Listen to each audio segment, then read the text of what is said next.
Cerita kali ini menceritakan seorang wanita yang mengalami kejadian aneh di mana tiba-tiba saja matanya menjadi buta saat dia menyelidiki kematian kakaknya yang misterius.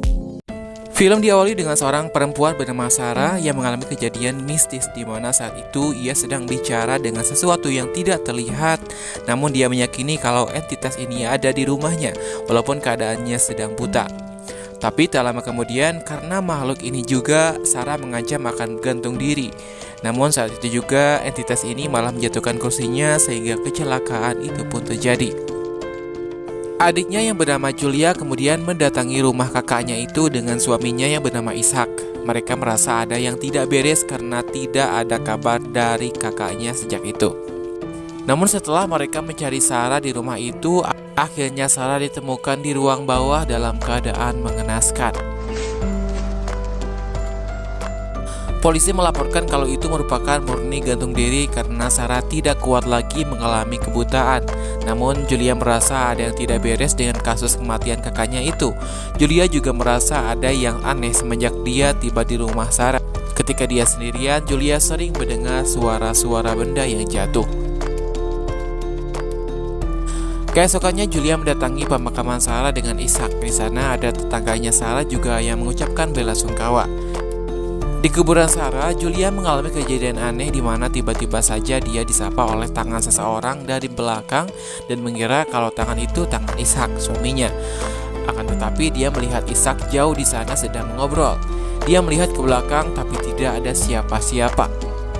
Terus yang barusan tangan siapa?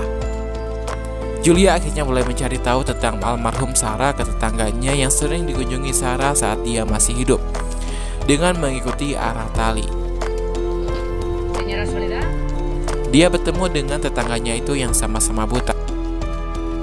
Akan tetapi Julia tidak mendapatkan informasi tentang Sarah.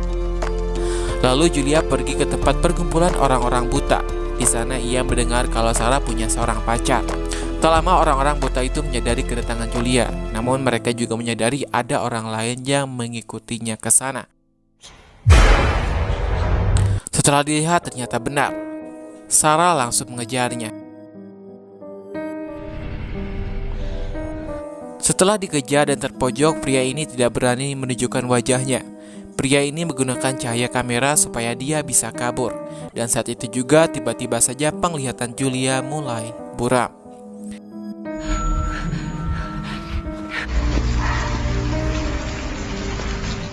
Julia menceritakan kejadian itu pada suaminya, namun tiba-tiba saja suaminya aneh dan minta untuk pindah dari rumah itu. Julia dan suaminya lalu pindah ke sebuah hotel yang sebelumnya pernah didatangi oleh Sarah. Di sana dia mencari informasi tentang Sarah dan terdengar oleh seorang kakek tua. Si kakek kemudian menghampiri Julia dan kenal dengan Sarah. Waktu itu dia datang dengan seorang pria tak terlihat dan memberikan sebuah kunci padanya sebelum dia meninggal. Si kakek juga menyarankan supaya Julia mengecek CCTV. Julia pun pergi ke tempat parkir karena di sana ada CCTV 24 jam. Sesampai di sana, suaminya yang turun sementara Julia menunggu di mobil. Namun setelah menunggu lama, suaminya tidak balik lagi. Akhirnya Julia pun turun menyusulnya. Sesampai di sana, Julia bertanya pada penjaganya. Tapi si penjaga bilang dia tidak melihat suaminya. Dan ketika rekaman itu akan diputar, tiba-tiba saja monitornya error dan memori penyimpanannya juga tiba-tiba hilang, diambil pria tak terlihat itu.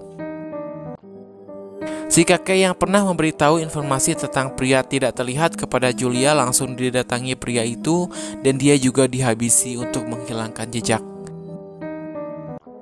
Sampai sekarang tidak ada kabar dari suaminya Julia sehingga Ishak dinyatakan menghilang.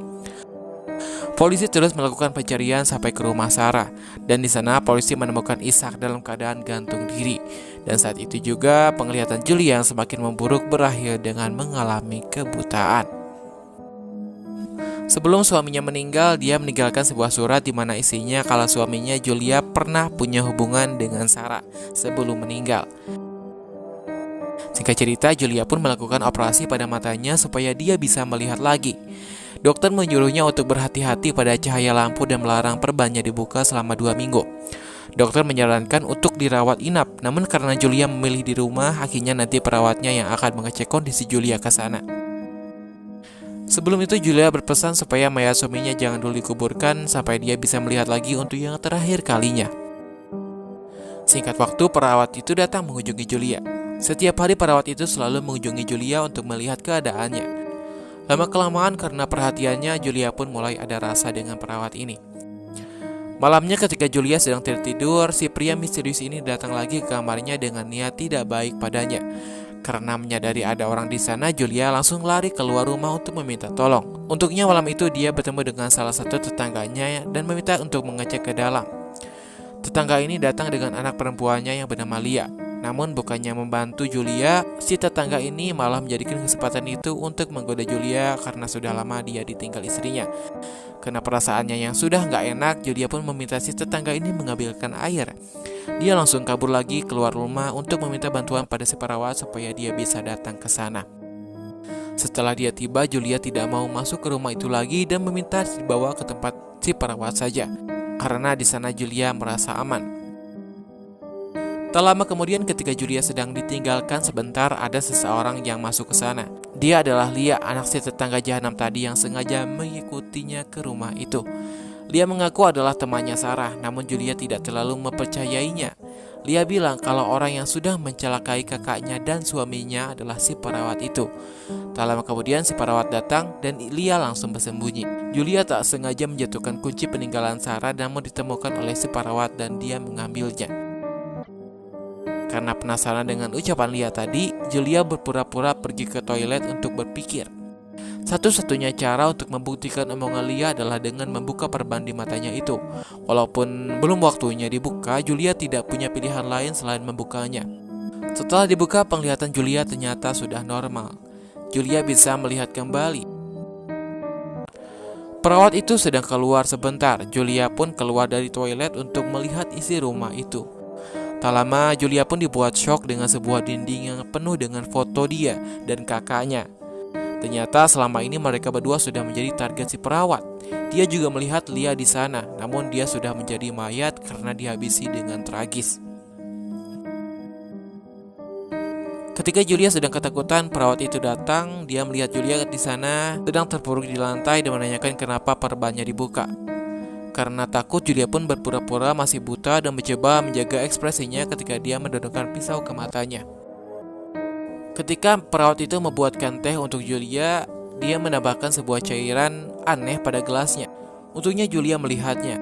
Ketika minuman itu diberikan kepada Julia, Julia mencari alasan untuk diambilkan gula. Pria itu pun lalu mengambilkan gula. Julia langsung menukarkan gelas itu dengan gelas dia. Akan tetapi pria ini menyadari kalau gelas itu bukan miliknya.